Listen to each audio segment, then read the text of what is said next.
साई राम बच्चों,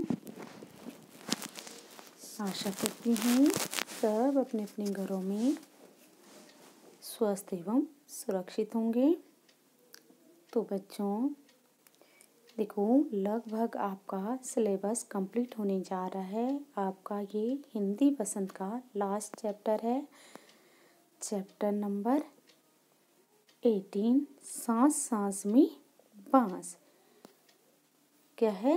chapter number 18 नहीं sorry, इसमें चैप्टर नंबर 18 आपकी बुक में चैप्टर नंबर 17 होगा, जो लास्ट चैप्टर है आपका सांस सांस में बांस।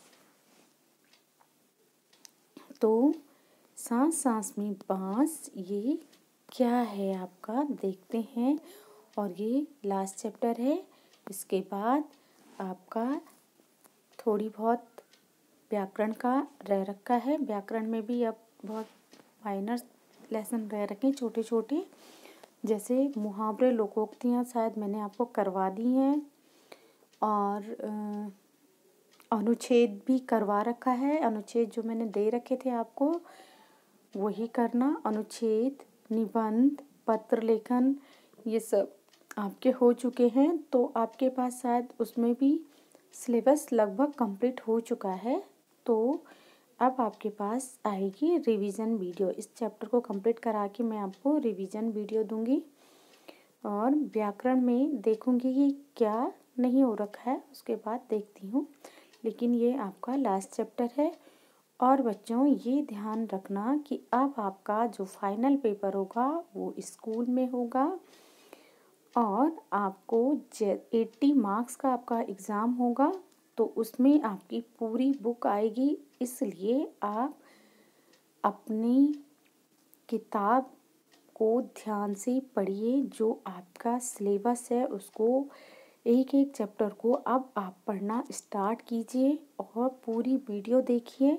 आपके पास बुक है, जो भी सिलेबस आएगा बुक के अंदर से आएगा, बाहर से कुछ नहीं आने वाला। इसलिए जितना भी हम लोगों ने आपको ऑनलाइन के माध्यम से पढ़ाया है आप उसको कंप्लीट कीजिए।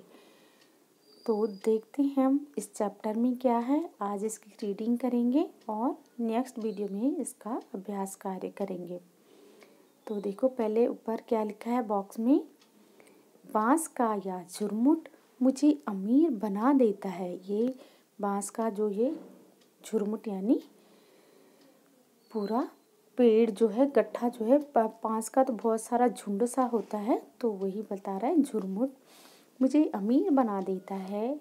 इससे मैं अपना घर बना सकता हूँ। बांस के बर्तन और औजार इस्तेमाल करता हूँ। सूखे बांस को मैं ईंधन की तरह इस्तेमाल करता हूँ।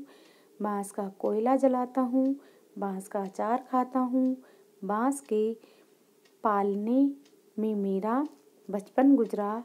पत्नी भी तो मैंने बांस की टोकरियों के जरिए पाई, और फिर अंत में बांस पर ही लिटा कर मुझे मरघट ले जाया जाएगा। तो ये जो राइटर है, राइटर कौन है इसका, इस लेसन का राइटर जो है वो ये सब कह रहा है कि क्या है इसका नाम,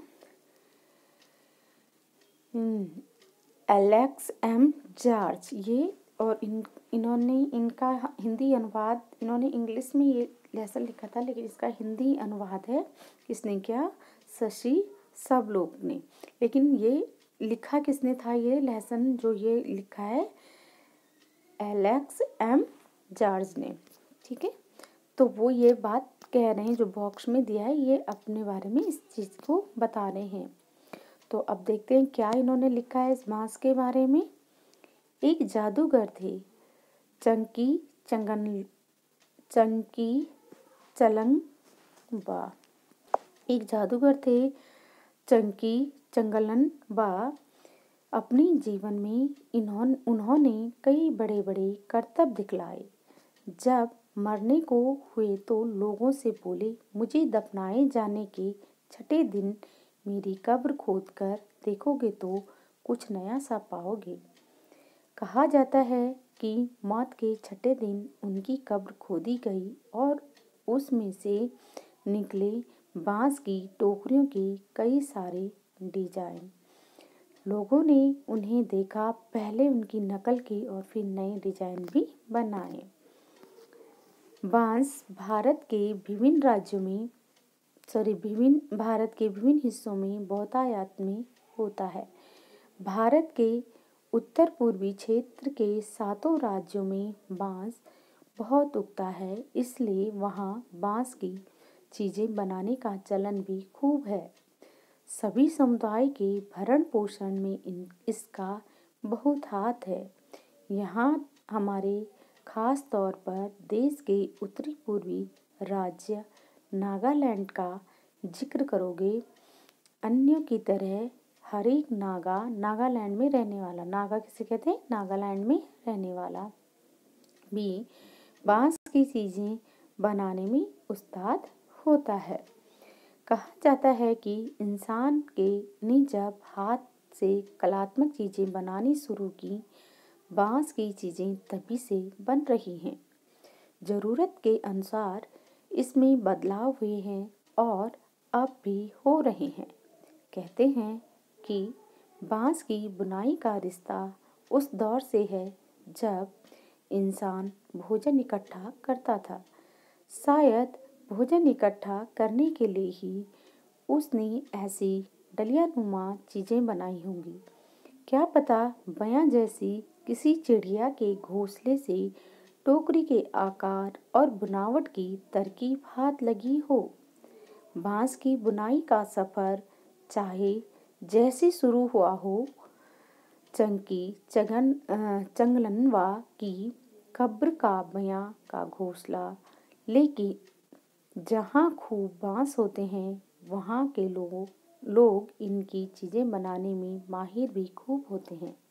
नहीं भाई, बांस से वे केवल टोकरियां ही नहीं बनाते, बांस की खपचियों से ढेर चीजें बनाई जाती हैं, जैसे तरह तरह की चटाइयाँ, टोपियाँ, टोकरियाँ, बर्तन, बैलगाड़ी, फर्नीचर, सजावटी सामान, जाल, मकान, पुल और भी न जाने क्या क्या। असम में ऐसे ही एक जाल जकई से मछली पकड़ते हैं। छोटी मछलियों को पकड़ने के लिए इसे पानी की सतह पर रखा जाता है या फिर धीरे धीरे चलते हुए खींचा जाता है। बांस की खपचियों को इस तरह से बांधा जाता है कि वे एक शंकु का आकार ले लें। इस शंकु का ऊपरी सिरा अंडाकार होता है। निचले नुकीले सिरे पर खपचियाँ एक दूसरे से गूंथी हुई होती हैं। खपचियों से तरह तरह की टोकरियां भी बनाई जाती हैं। असम के चाय बागानों के चित्रों में तुम्हें लोग ऐसी टोपियां पहने दिख जाएंगे, और हाँ, उनकी पीठ पर टंगी बांस की बड़ी सी टोकरी देखना ना भूलना। जुलाई से अक्टूबर घमासान बारिश के महीने, यानी लोगों के पास बहुत सारा खाली वक्त, या कहो आसपास के जंगलों में बांस इकट्ठा करने का सही वक्त। आमतौर पर वे 1 से 3 साल की उम्र वाले बांस काटते हैं। बूढ़े बांस सख्त होते हैं और टूट भी जाते हैं। बांस से शाखाएं और पत्तियां अलग कर दी जाती हैं। इसके बाद ऐसे बांसों को चुना जाता है जिसमें गठानें दूर दूर होती हैं। दाऊ यानी चौड़े चांद जैसी फाल वाले चाकू से इन्हें छील कर खपचियाँ तैयार की जाती हैं। खपचियों की लंबाई पहले से ही तय कर ली जाती है। मसलन आसन जैसी छोटी चीजें बनाने के लिए बांस को हर एक गठान से काटा जाता है, लेकिन टोकरी बनाने के लिए हो सकता है कि 2 या 3 या 4 गठानों वाली लंबी खपचियाँ काटी जाएं। यानी कहाँ से काटा जाएगा यह टोकरी की लंबाई पर निर्भर करता है। खास तौर पर खपचियों की चौड़ाई 1 इंच से ज़्यादा नहीं होती। चौड़ी खपचियाँ किसी काम की नहीं होती। इन्हें चीर कर पतली खपचियाँ बनाई जाती हैं। पतली खपचियाँ लचीली होती हैं। खपचियाँ चीरना उस्तादी का काम है। हाथों की कलाकारी के बिना खपच्चियों की मोटाई बराबर बनाए रखना आसान नहीं। इस हुनर को पाने में काफ़ी समय लगता है। टोकरी बनाने से पहले खपच्चियों को चिकना बनाना बहुत ज़रूरी है। यहाँ फिर दाव काम आता है। खपच्चियाँ बाएं हाथ में होती हैं और दाव दाएं हाथ में। दाव का धारदार सिरा खपच्चियों को दबाए रहता है, जबकि तर्जनी दाव के एकदम नीचे होती है। इस स्थिति में बाएं हाथ से खपच्ची को बाहर की ओर खींचा जाता है। इस दौरान दायां अंगूठा दाव के अंदर की ओर दबाता है और दाव खपच्ची पर दबाव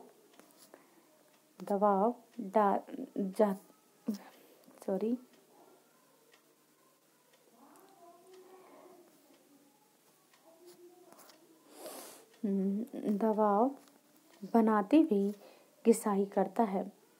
जब तक खपच्ची एकदम चिकनी नहीं हो जाती, यह प्रक्रिया दोहराई जाती है।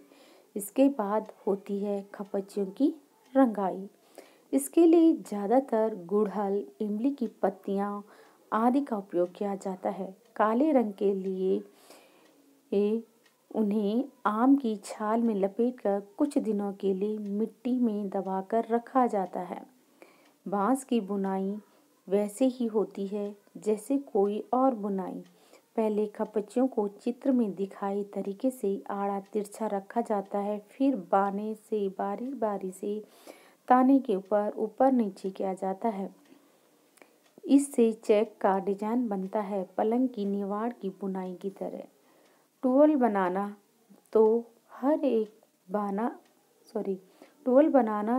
हो तो हर एक बाना 2 या 3 तानों के ऊपर और नीचे से जाता है। इससे कई सारे डिजाइन बनाए जा सकते हैं। टोकरी के सिरे पर खपच्चियों को या तो चोटी की तरह गूंथ लिया जाता है या फिर कटे सिरों को नीचे की ओर मोड़कर फंसा दिया जाता है और हमारी टोकरी तैयार। चाहो तो बेचो या घर पर ही काम में ले लो। इस तरह से ये टोकरियाँ बनाई जाती हैं। तो अब आपको समझ में आ गया होगा कि बांस हमारे कितने सारे काम आता है। ठीक है, बांस से बहुत सारे सोफे भी देखे होंगे आपने। बहुत से घरों में बांस के सोफे होते हैं, चेयर होते हैं, मोड़े होते हैं। तो ये सब बांस से बनाए जाते हैं। तो बांस का भी बहुत अच्छा काम होता है। तो इसलिए आप क्या करोगे, इस लेसन की एक बार अच्छे से रीडिंग कर लोगे। उसके बाद मैं आपको फिर से इसके अभ्यास कार्य इत्यादि कराऊंगी। तो आज के लिए इतना ही। आप इसकी अच्छे से रीडिंग कीजिए। तो धन्यवाद।